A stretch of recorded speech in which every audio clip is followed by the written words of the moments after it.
Welcome to the Moms Who Know podcast, the podcast that helps moms take care of themselves so they can take better care of everyone else.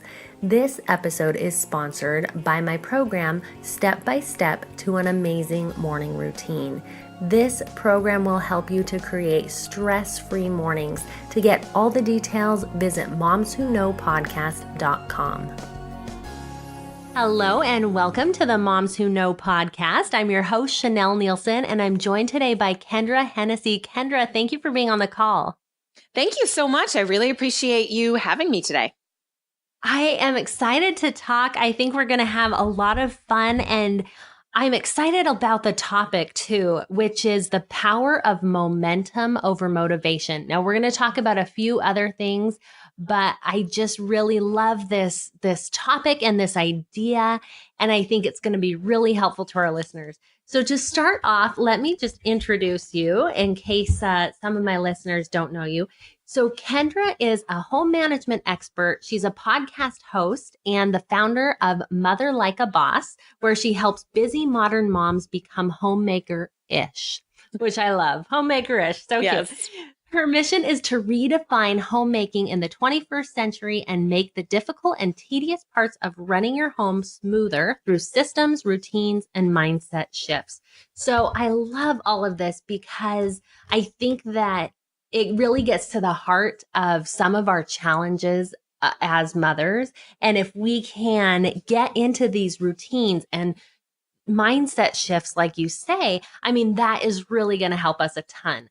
So to start off with, I know that your background, before you got into podcast world and blogging, you actually owned a cleaning and organizing company. Is that right? Yeah. I did residential cleaning for about 11 years. So I started that business when I was 22 and knew absolutely nothing about business whatsoever. So just always a great time to start. I was also pregnant. So also great time to start a business. Yeah.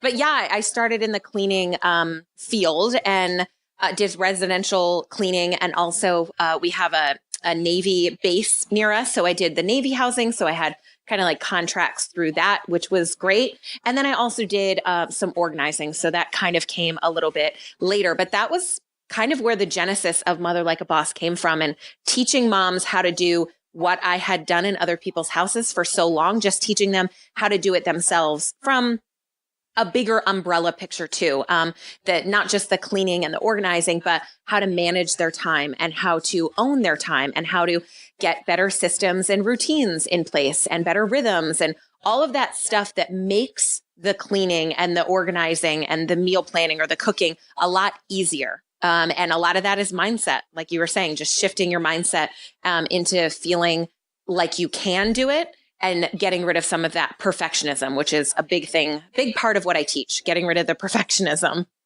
Okay, that is a huge thing. I know that for some people, that is what keeps you from starting at all. Yeah. Like, just forget it. It can't be perfect. I'm not even going to go there. So, okay. Now, let me ask you this. So why cleaning? So you're 22 and you're pregnant and like, I'll just clean. Yeah. Did you like cleaning? I mean, for me, that would not have been the logical leap there. Right? It seems like a really ridiculous leap to go like, I'm 22 and pregnant. Also, I should say that I had just dropped out of college as well. It was like, it's the funniest, most ridiculous story. Like, I'd gone to school for early childhood education, realized in the last semester, I don't want to do this with the rest of my life, had a panic attack and was like, I don't want to do this. And the reason the cleaning came up was that a friend of mine had a neighbor and she had moved here from like 40 minutes away, and she had a great cleaning business where she lived before. And she was looking to start it up here and do what she had done here. And she needed someone to work with her. So I was looking for a part-time job. And so we just sort of fell, together, and I met with her and I helped her, and I realized I actually really liked it. I enjoyed doing it. I liked the satisfaction of taking something that was messy, dirty, untidy, and seeing the noticeable difference afterward. I liked the business side of it. And so over the next few months, she actually the woman I was working with ended up getting ill, and she couldn't do it anymore. So I just kind of took over a business, renamed it, did a lot of research. And this was back in 2006. So yes, we had the internet. Yes, we had Google, but we didn't have as many resources as we do now to like learn about business. So I kind of just had to bootstrap it. And so that's where the cleaning came from. I have always enjoyed cleaning. I like things to be clean. I like things to be tidy. I'm a very organized person. So it wasn't too far of a stretch for me to go with that. And I also was pregnant, and I felt like, this would be a really good thing for me, having a baby, and I would be able to kind of be more flexible having my own business. But up until that point, I'd never really even considered entrepreneurship in my life. It just wasn't something that I had considered, and it kind of fell into my lap, which is a really great way to start your adult life. Yeah. No, that's awesome. I love hearing that background and just kind of how all the pieces fit together. Right. So it sounds like, I know one of the groups that you try to reach, or maybe the main group, is reluctant homemakers. Yes. Now, it sounds like maybe you were not such a reluctant homemaker yourself. Maybe. So were you? A little bit. And here's the reason why. So when I say reluctant homemakers, there's kind of two different categories that falls into. Number one is the reluctant homemaker that I was, which was I was reluctant to even using that word. I didn't like the word homemaker. I thought it was like, I just like, there were icky connotations that went along with it. And that's really because of the societal views that we've put on it. We have very antiquated views of homemaking, right? We have this ideal in our head of like Susie homemaker sitting at home, cooking dinner for her husband to get, when he gets home, and in heels and an apron and everything's perfect. And that's not what homemaking is at all. So I had to reteach. I really had to relearn what homemaking was. And then the other reluctant homemaker is the person that may not even be thinking about homemaking, the word. She's just more reluctant because she's like, I don't feel like I have any of my ish together. I don't feel like I have any of my stuff together. I feel like I'm drowning. I feel like a failure. Like I hear that word a lot from moms. Like I was never taught how to do it, or my mom did it perfectly and I'm not living up to that. So they're very reluctant to even embrace that in their life because they feel like they're not doing it well.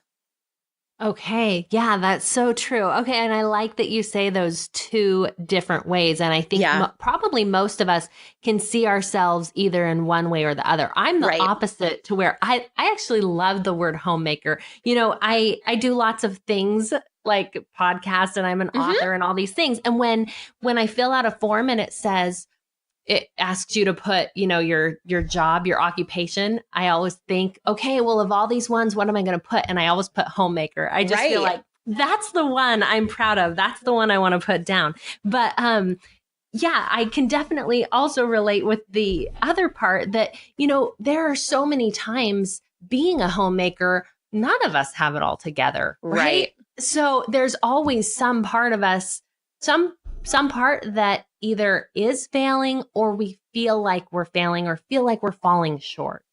Yeah, exactly. And I'm so glad that you said that about you love the word, because that's how I am now. And I'm so glad to hear somebody else say that, because I love it. It's the most important job that I have. And we have to remember that moms aren't the only homemakers out there. I have a single friend who doesn't have any children. She's not married, and she's just as much of a homemaker. She owns her own house. She has to cook and clean and keep it up. And homemaking is just a way to cultivate a home. That's all it is. It's different than housekeeping. Housekeeping is different. Housekeeping is something that you could pay someone else to do for you.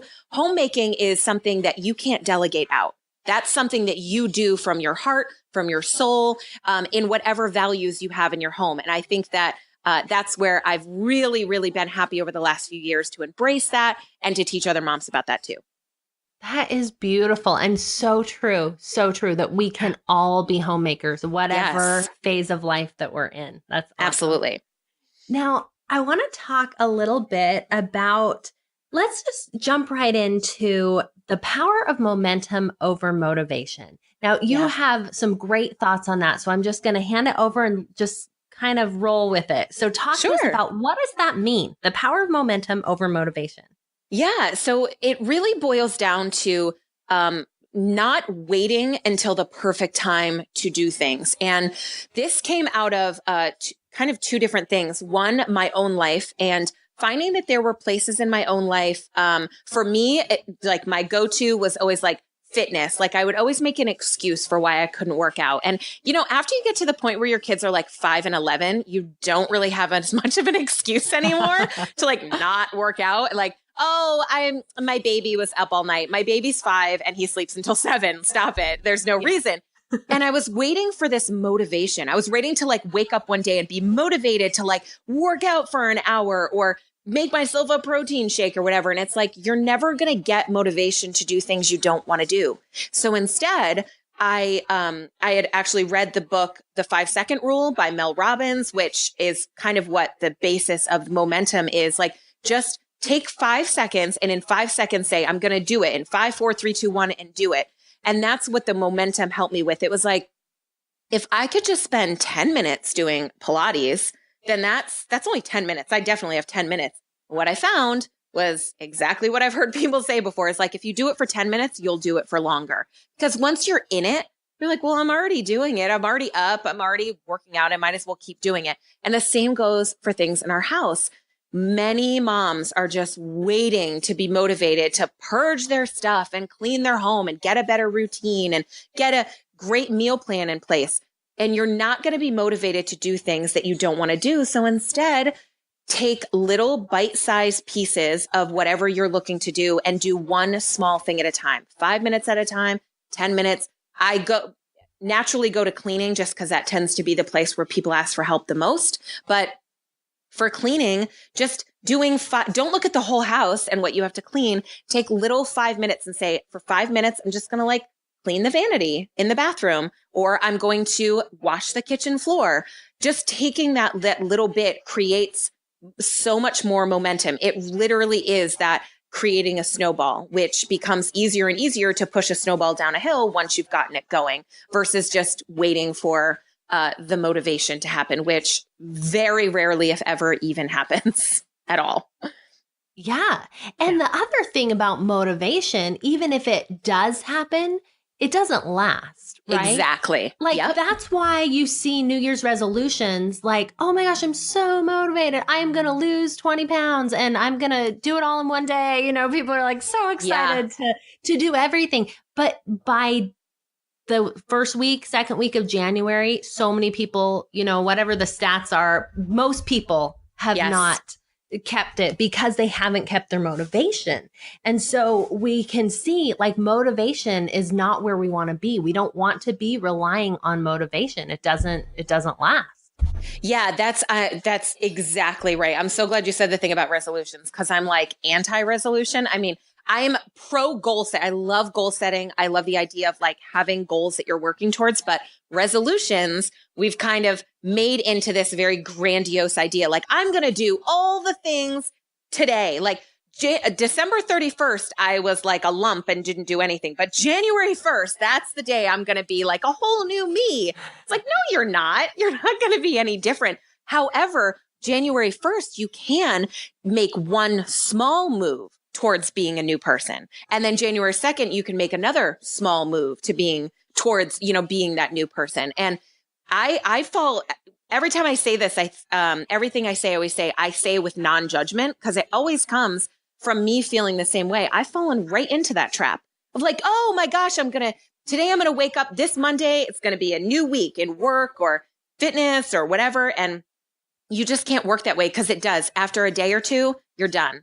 And the motivation is gone. And I don't want to be relying on a fleeting feeling to lead my goals. I don't want that. I'd rather have the momentum of building on itself. Momentum also will be there and be easier for you to get back when you fall off track. So if it's a cleaning routine and then your kids get sick, getting back into a cleaning routine is a lot easier when you've created momentum beforehand instead of creating it out of sheer motivation. It's just a lot easier to jump back in. So why is that? That's an interesting thought. How does that work? What makes it easier? I don't know science behind it, but I know for me, it's much easier because I know that all I have to do is do one small thing. If I've done that in the past, say say for just going with my like working out thing, if I know that I can get up and just do 10 minutes at a time, and that's where I worked up to, and then maybe I get sick for a week, I know that I didn't start out doing an hour at a time. I started out with 10 minutes at a time. So mentally, I'm prepared to just start back with the 10 minutes. I'm like, no, I remember what happened when I did that before. Remember how much momentum I created? And the same goes for us in our homes as moms.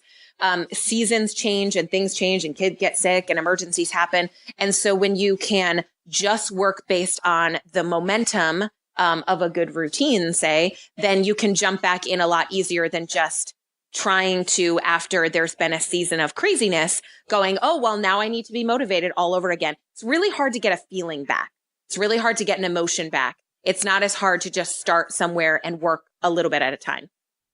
Yes. Okay. No, maybe there's no scientific study that's been done, but I totally agree. I think that is right on. I think that's exactly it. And it comes down to, like you said, the little bite-sized pieces. You're breaking it down in your mind so it doesn't become overwhelming. And then you can start up again if needed, if things get off track. Exactly. And I mentioned the book, The 5-Second Rule. She talks a little bit about the science behind it, why after 5. So if you say, I'm going to do something, and within 5 seconds, you haven't made some kind of forward motion towards it, it won't happen. And there is a science behind that. It has to do with like our fight or flight and the feeling of fear. And so if you say, I'm going to do something, and in 5 seconds, you haven't done something to move yourself towards that, it's not going to happen because now it's gone. The feeling is gone and you're not going to move towards it. So I think that's where momentum is good because it pushes its forward motion, and it just keeps moving you forward. So 5 seconds just seems really, really short. So it's 5 seconds from the decision from the making time you make the decision. From the time you make the decision to do something. I'm going to go talk to that person over there. And if in 5 seconds you aren't walking towards that person or doing something towards that goal, then you're not going to do it. The likelihood of you doing it decreases drastically because you have now in your head in that 5 seconds, you have talked yourself out of it.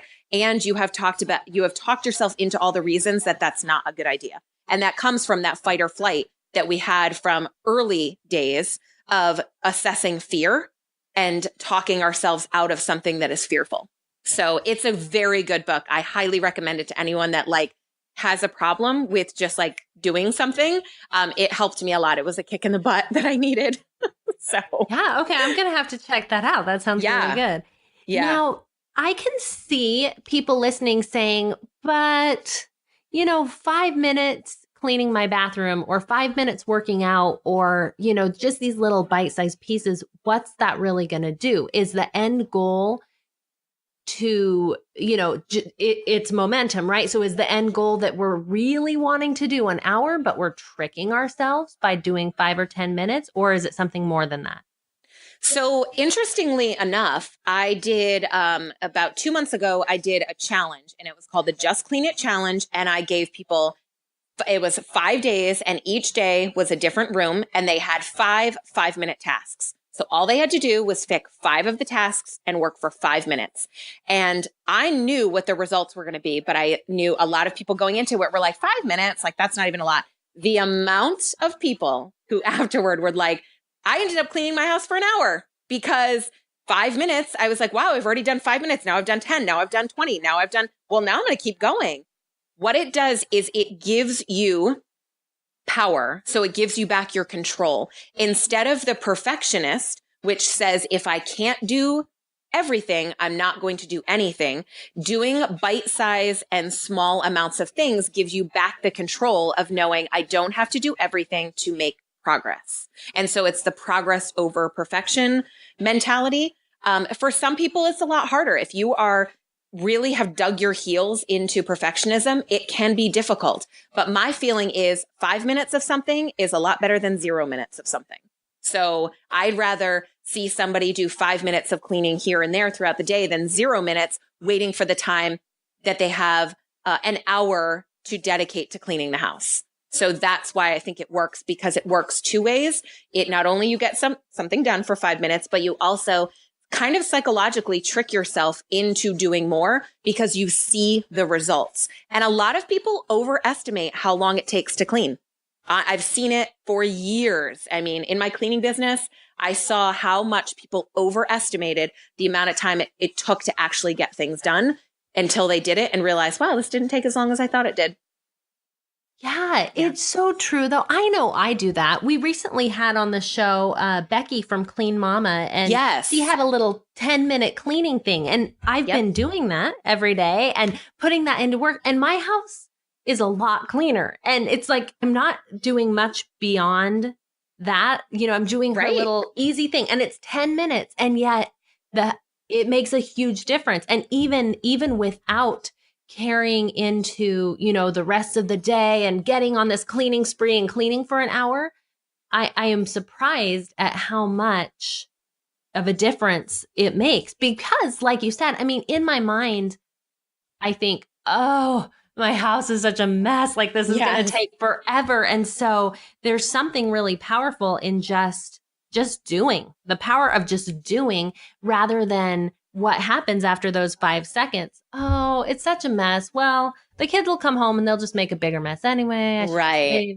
You know, these are the things that come to my head. Yeah. So many, I hear that, oh my gosh, you just said exactly what I hear all the time. Like, it's just going to get messy again. And I'm like, yeah, well, so are your armpits, but you still wash those every day. Like we're still going to get dirty. And I look at cleaning like a maintenance tool, and it's keeping my home healthy.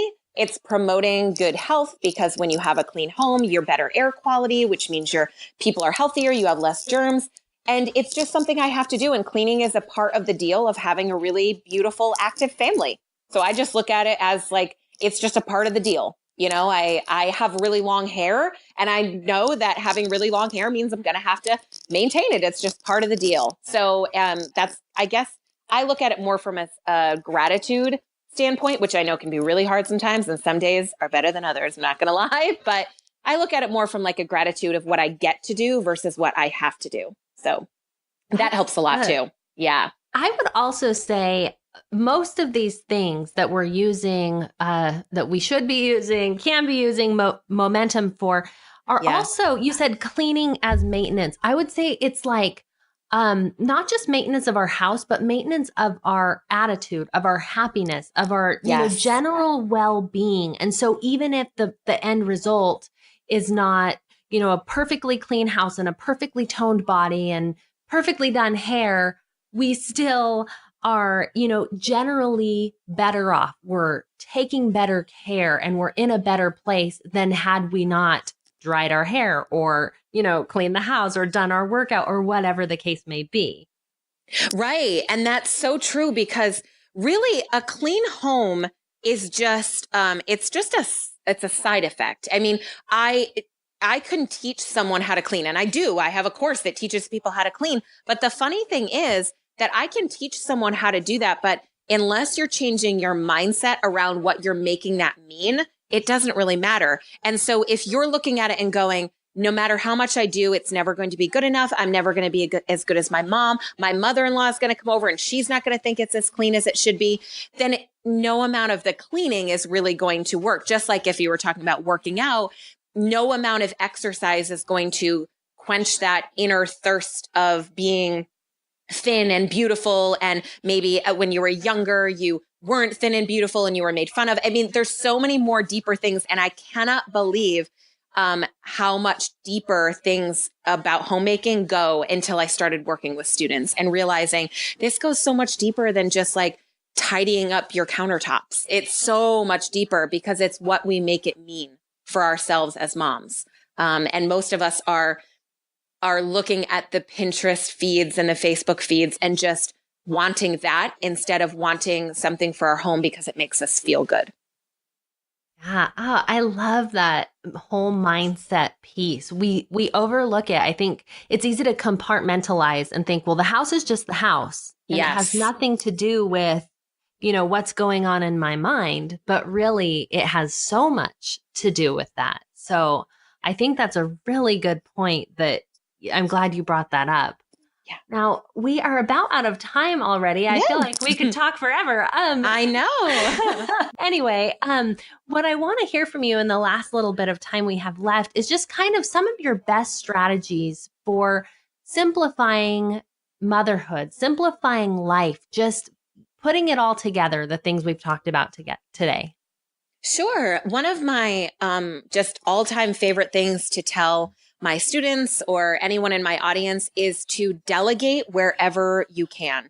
I think moms are just putting the burden of running their families and their homes all on their shoulders. And while I do think that moms are like the hub of the house, I also think of them as managers, which is why I say home management. And a good manager doesn't do all the work themselves. They delegate it out. They get other people to help. They train other people how to do it. And that's what I look at with my children, is that at 11 and 5, I want to train them to be good helpers in life, and good, that starts at home. So really delegating out the chores, the housework, the meal planning, whatever it has to be. Obviously, if you're at home and you have an infant and that's your only child, then delegation is probably not going to work for you with the infant, but delegate out to other people in your life. There's so many more people in the world willing to help us out as moms, and we just don't take the help. So I always say get delegation where you can in the house, start as young as possible. And then if finances allow you to, delegate out to, get yourself a house cleaner once a month or once every few months just to help you out, or get a mommy's helper. That's the cheapest way that you can get help in your home. It's not like a nanny. It's like a 13-year-old girl or boy that comes in, helps you out with the kids while you do other stuff. You're not leaving the house. You're not leaving them with your kids, just to entertain your children. Best money I've ever spent in my life was on a mommy's helper when I was doing my second business. So just delegate. That's one of my absolute favorite things to teach people, because the more you can delegate, then the less burden is on you and the more joyful you are, which means you show up better for your kids. Yeah. Now, I will just add to that even if you don't have money, you can still I've done so many things throughout the years with swaps. Like once we even did a house cleaning swap, there were 4 of us. And one day of the month, we would go to each person's house and we'd have, all 4 of us in there cleaning one person's house. And so it was the same total amount of time spent cleaning, but having other people there cleaning your house not only motivated you to, pick up some of your stuff before they got there, but also you got so much more done and it was fun. We've done babysitting swaps. So that's another way to get that help. I think that there are ways to make it work. So for people who, are feeling like, oh, but the money thing, or that would be hard to do, there are definitely ways to make that work. And I love that idea and that point of delegating, because we can't do it all. And it's okay to understand that and to realize that. And we will be better off when we don't even try to do it all. And we recognize that. And then we can focus on what's most important. Absolutely. I love the swap ideas. Those are some of my favorite ideas. The babysitting swaps, the cleaning swap, that is so genius. I love that idea. That's amazing. I'm going to have to pass that along and let people know where I heard it from, because that's a really good idea. I like that. Yeah, it was definitely some good stuff. Well, I love what we've talked about today, and I love this whole concept of momentum over motivation. I think that it's something that we can put into practice right now when we have that daily list of things to do, and we need to, go and get cleaning the bathroom. Instead of putting it off, just get going in the next, 5 seconds. Tell yourself, I'm going to clean the bathroom for 5 minutes. I'm going to do this for 10 minutes. Set a timer if you need to. You are only committed for that short amount of time. And if you stop, you stop. But like you've pointed out today, you might just keep going. Yeah, usually you do. I mean, we've been talking for like over 29 minutes. Can you imagine what you could have gotten done? And just listening to our podcast episode here, you could have gotten it like 5 different things done, which is awesome. Yes. And I bet some of them did. I bet some people listening are like, yep, already done it. Done. Yes, for sure. Yes. Well, Kendra, thank you so much for being on the call. It's been fun talking to you today. Thank you so much for having me. I appreciate it. Yes, thank you everyone for listening to Moms Who Know. Didn't you just love that episode with Kendra Hennessy? She was awesome. If you enjoyed that as much as I did, please take a moment to share the show. And as always, for show notes, visit momswhoknowpodcast.com.